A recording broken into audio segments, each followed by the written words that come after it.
России появляется на стадионе Маракана. Сборная России и флаг в руках великого волейболиста Сергея Тетюхина. Величайший спортсмен.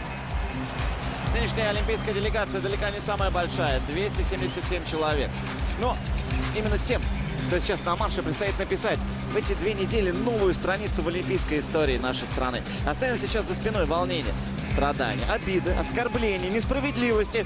Возможно, не самым сильным в ближайшие дни предстоит подняться на пик своих возможностей. Пожелаем всем хладнокровия, удачи и везения. Всем нам в том числе.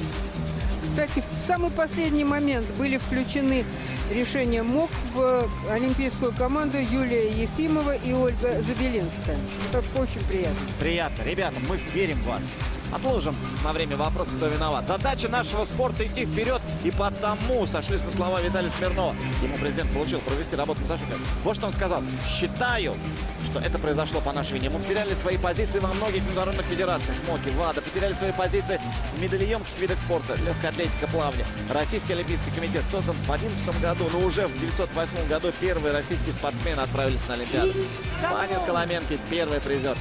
Всего на счету нашей команды на летних Олимпиадах 395 олимпийских наград, 132 из которых золотые.